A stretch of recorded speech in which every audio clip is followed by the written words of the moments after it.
सामाजिक सर्वेक्षण की उपयोगिता हम इससे पहले की वीडियो में पढ़ चुके हैं और इसमें हमने देखा था कि किस प्रकार से सामाजिक सर्वेक्षण विधि सामाजिक समस्याओं के समाधान और उसके पुनर्निर्माण में आवश्यक है।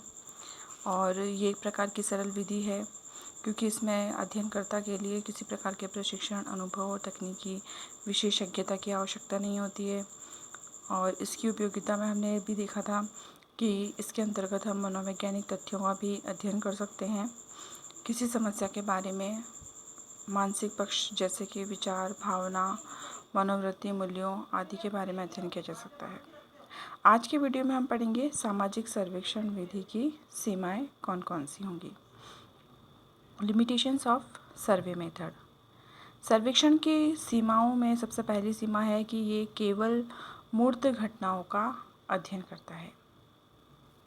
सामाजिक सर्वेक्षण में केवल ऐसी ही घटनाओं का अध्ययन किया जा सकता है जो मूर्त होती हैं, दृश्यमान होती हैं। मूर्त का अर्थ होता है जिसे हम देख सकते हैं, अनुभव कर सकते हैं। वे सभी घटनाएं मूर्त घटनाएं होती हैं, जैसे कि परिवार की संरचना, आकार, जनसंख्या, रहन सहन का तरीका, अपराध, निर्धनता, आय, व्यय आदि का अध्ययन हम सामाजिक सर्वेक्षण विधि के द्वारा कर सकते हैं। लेकिन समस्या ये है कि इस सर्वेक्षण विधि के माध्यम से हम उन समस्याओं का अध्ययन नहीं कर सकते हैं जो कि अमूर्त होती हैं, अदृश्य होती हैं। उनके अध्ययन के लिए ये विधि उपयुक्त नहीं है। जैसे कि लोगों के विचार, भावनाओं को, उनके दृष्टिकोणों को, विश्वासों को अगर हमें जानना है तो उसके लिए हम सर्वेक्षण विधि के माध्यम से सूचनाएं प्राप्त नहीं कर सकते हैं और इससे हमें विश्वसनीय जानकारी भी प्राप्त नहीं होगी। इसके अध्ययन के लिए हमें मनोवैज्ञानिक विधियों की सहायता लेनी होती है। सर्वेक्षण के द्वारा संख्यात्मक तथ्य एकत्रित किए जा सकते हैं, गुणात्मक तथ्य एकत्रित नहीं किए जा सकते हैं। दूसरी सीमा है अध्ययन का क्षेत्र सीमित होता है। सामाजिक सर्वेक्षण के द्वारा सीमित क्षेत्र में घटने वाली घटनाओं और समस्याओं का हम इसमें अध्ययन कर सकते हैं। समस्याओं के व्यापक और बहुमुखी पक्षों के अध्ययन के लिए ये विधि उपयुक्त नहीं है। तो जो समस्याएं सीमित क्षेत्र की होती हैं, केवल हम उसी का सर्वेक्षण विधि के माध्यम से अध्ययन कर सकते हैं। बड़ी या व्यापक समस्याओं का अध्ययन नहीं कर सकते हैं।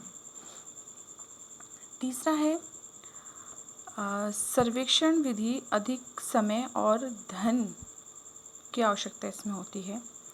सर्वेक्षण विधि समय और धन की दृष्टि से बहुत खर्चीली प्रणाली मानी गई है। सर्वेक्षण की योजना बनाने से लेकर अध्ययन का प्रतिवेदन मीन्स रिपोर्ट प्रस्तुत करने तक कई चरणों से गुजरना पड़ता है और इसमें काफ़ी समय लगता है और धन भी खर्च होता है। कई बार तो सर्वेक्षण कई वर्षों तक चलता रहता है। निर्देशन निकालने, प्रश्नावली और अनुसूची तैयार करने में, साक्षात्कार लेने में बहुत समय लगता है।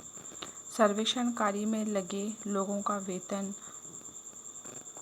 उनकी यात्रा भत्ता, प्रशिक्षण, प्रश्नावलियों का मुद्रण करना, कागज़, फाइलें तैयार करना, टाइपिंग, टेप, कैमरा आदि बहुत सी चीज़ों में धन व्यय करना पड़ता है और धन के अभाव में कई बार सर्वेक्षण को अध्ययनकर्ता के द्वारा बीच में ही बंद करना पड़ता है। चौथी कमी है इस विधि की कि एक अध्ययन दल की इसमें आवश्यकता होती है। सर्वेक्षण जब बड़े पैमाने पर आयोजित किए जाते हैं और कई कार्यकर्ताओं की इसमें आवश्यकता होती है, जैसे कि निदेशक है, उपनिदेशक, अनुसंधान अधिकारी, लिपिक, प्रगणक और अध्ययनकर्ताओं आदि की इसमें आवश्यकता होती है। इन सभी को प्रशिक्षित करने और इन सभी में तालमेल स्थापित करने में कई कठिनाइयाँ आती है। यदि विभिन्न कार्यकर्ताओं में पारस्परिक सहयोग न हो और तनावपूर्ण संबंध हो तो सर्वेक्षण कार्य को धक्का लगता है। मतलब सर्वेक्षण विधि में एक अध्ययन दल की आवश्यकता होती है और उस अध्ययन दल के जो लोग होते हैं उन्हें अपने कार्य की अच्छी जानकारी होनी चाहिए, अपने कार्य में वो दक्ष होने चाहिए। इसके साथ ही टीम के सभी सदस्यों में अच्छा तालमेल भी होना चाहिए। अगर उनमें किसी प्रकार से तालमेल नहीं है, वो एक दूसरे को सहयोग नहीं करते हैं, उनके बीच तनावपूर्ण संबंध है, तो ऐसी स्थिति में सर्वेक्षण कार्य सुचारू रूप से संचालित नहीं हो सकता है।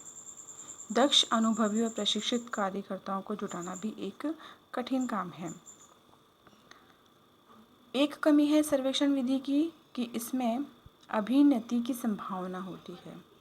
सर्वेक्षण कार्य एक जटिल और लंबी प्रक्रिया है और निदर्शन का चुनाव करने, प्रश्नावली का निर्माण करने, साक्षात्कार लेने आदि सभी में अध्ययनकर्ता के अपने स्वयं के कुछ पूर्वाग्रह होते हैं, जिनके कारण पक्षपात आने की संभावना रहती है। अध्ययनकर्ता ने किसी समस्या या घटना के विषय में पूर्व में क्या विचार बना रखे हैं, क्या भावना बना रखी हैं, तो वे पूर्वाग्रह सब के कारण पक्षपात होने की संभावना होती है। एक कमी है इसमें सैद्धांतिकरण का अभाव। सामाजिक सर्वेक्षण सीमित क्षेत्र में आयोजित किए जाते हैं, अतः उनके द्वारा प्राप्त निष्कर्षों से सिद्धांतों का निर्माण करना कठिन है। सर्वेक्षणों का अधिकांशतः प्रयोग किसी विषय की प्रारंभिक जानकारी प्राप्त करने और स्पष्टीकरण करने के लिए उपयुक्त है, सामाजिक व्यवस्था से संबंधित सिद्धांतों के निर्माण के लिए नहीं। एक कमी है इसकी कि इसमें किसी भी समस्या या घटना का गहनतम अध्ययन नहीं किया जा सकता। गहन अध्ययन करना असंभव होता है, क्योंकि सर्वेक्षण के द्वारा सामाजिक घटनाओं का गहन अध्ययन संभव नहीं है, क्योंकि इसके द्वारा अधिकांशतः हाँ या नहीं में उत्तर प्राप्त किए जाते हैं। सर्वेक्षण के द्वारा विषय के बारे में केवल मोटी मोटी बातें या फिर सतही सूचनाएं ही संकलित की जा सकती हैं। सर्वेक्षण विधि की कार्यप्रणाली भी कठोर होती है। इसकी अध्ययन प्रक्रिया बहुत व्यवस्थित और एक क्रमबद्ध प्रणाली है। इस प्रक्रिया का संचालन केवल बुद्धिमान, कुशल, अनुभवी व्यक्ति ही कर सकता है, एक सामान्य व्यक्ति नहीं कर सकता है। सभी व्यक्तियों का अध्ययन जड़ वस्तुओं की भांति एक ही प्रक्रिया द्वारा नहीं किया जा सकता। व्यक्तियों के अनुरूप ही प्रश्नों और अनुसूची की भाषा, साक्षात्कार के तरीकों में बदलाव करना पड़ता है, जिसकी स्वीकृति सर्वेक्षण पद्धति में नहीं होती है। इसका परिणाम ये होता है कि कई बार महत्वपूर्ण सूचनाओं से वंचित रहना पड़ता है। तो सर्वेक्षण विधि के माध्यम से हमें संपूर्ण जानकारी प्राप्त नहीं हो पाती है, क्योंकि इसमें कुछ सीमाएं होती हैं, हाँ या नहीं में ही उत्तरदाता उत्तर देता है, और इसकी कार्यप्रणाली भी बहुत व्यवस्थित और क्रमबद्ध होती है। सर्वेक्षण विधि की विश्वसनीयता में भी संदेह हो सकता है। सर्वेक्षण द्वारा प्राप्त तथ्यों की विश्वसनीयता में कई बार संदेह व्यक्त किया जाता है। यदि प्रश्नावली में प्रश्नों की भाषा, क्रम और रचना दोषपूर्ण है, अथवा प्रश्न लंबे लंबे हैं, व्यक्तियों की भावनाओं पर चोट करने वाले प्रश्न हैं और उनसे संबंधित सूचना चाहने वाले हैं, तो सही उत्तरों की आशा नहीं की जा सकती। इसके अतिरिक्त अध्ययनकर्ता के व्यक्तिगत विचारों और उसके पक्षपात, उसके मत, उसके मूल्य, उसके पूर्वाग्रहों का भी अध्ययन के निष्कर्षों पर प्रभाव पड़ सकता है। ऐसी स्थिति में सर्वेक्षण द्वारा प्राप्त तथ्य संदेहप्रद होते हैं। सर्वेक्षण विधि की एक कमी ये है कि इसके माध्यम से हम केवल तात्कालिक समस्याओं का ही अध्ययन कर सकते हैं। सर्वेक्षण का प्रयोग तात्कालिक समस्याओं के अध्ययन के लिए किया जाता है और दूरस्थ सामाजिक समस्याओं के लिए नहीं किया जाता।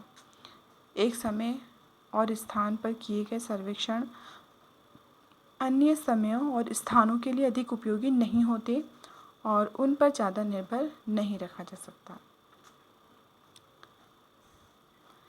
सामाजिक सर्वेक्षण में व्यवहारिक उपयोगिता पर आवश्यकता से अधिक बल दिया जाता है और सैद्धांतिक उपयोगिता कई बार इसमें भुला दी जाती है। अध्ययनकर्ता के व्यक्तित्व में भी भिन्नता पाई जाती है।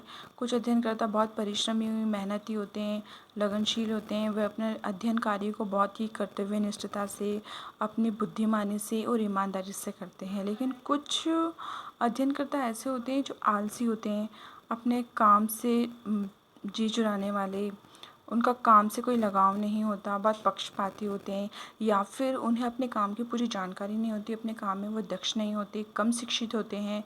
तो इन सभी बातों का भी अध्ययन के निष्कर्षों और सिद्धांत निर्माण पर अच्छा या बुरा दोनों ही प्रकार से प्रभाव पड़ सकता है। सर्वेक्षण यंत्रों के दोषपूर्ण चुनाव होने से भी कई बार निष्कर्षों पर प्रभाव पड़ता है कि एक अध्ययनकर्ता अपने अनुसंधान कार्य में अपनी समस्या के लिए जो भी सूचना एकत्रित करना चाह रहा है, उसके लिए वो किन यंत्रों का उपयोग कर रहा है, क्या वो यंत्र सही है या फिर दोषपूर्ण है, तो इसका भी प्रभाव पड़ता है।